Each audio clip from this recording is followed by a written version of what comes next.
Being so rich and living in such a beautiful home, she had many servants and tenants who lived on her estate. These she helped in every possible way by their example, and went to her for advice in all their troubles. And grandmother was so devoted to Francos, she did not spoil her, very strict and especially particular about obedience.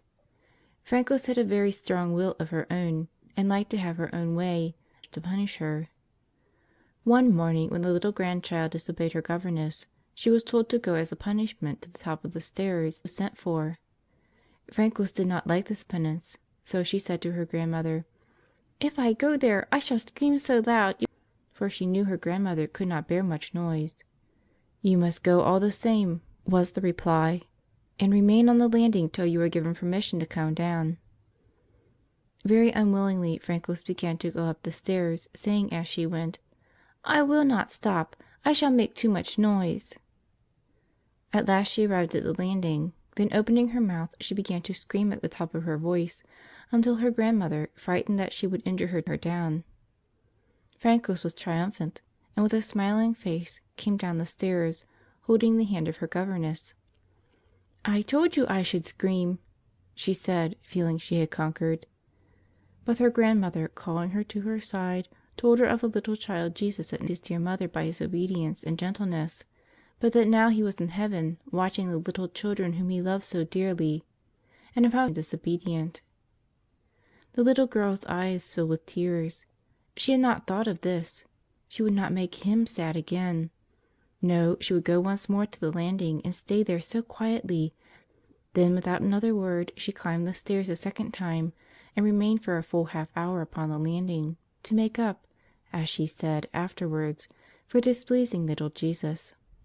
For some time after then she forgot all about little Jesus watching her, and there came another naughty day. There was a certain terrace in the grounds upon which Francos had been told she must not walk.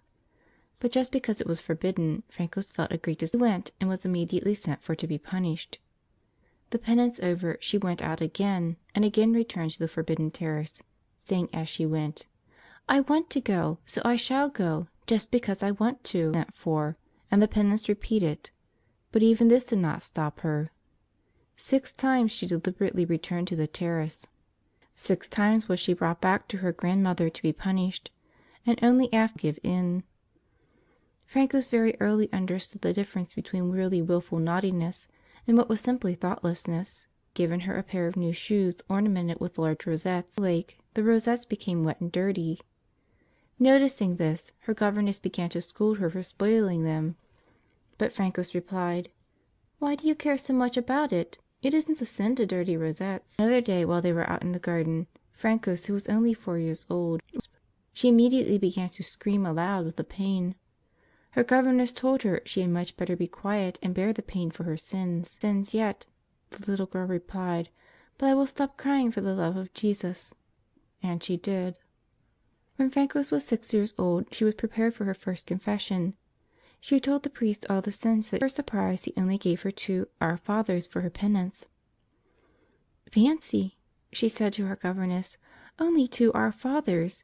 Grandmother would have given me a much bigger penance."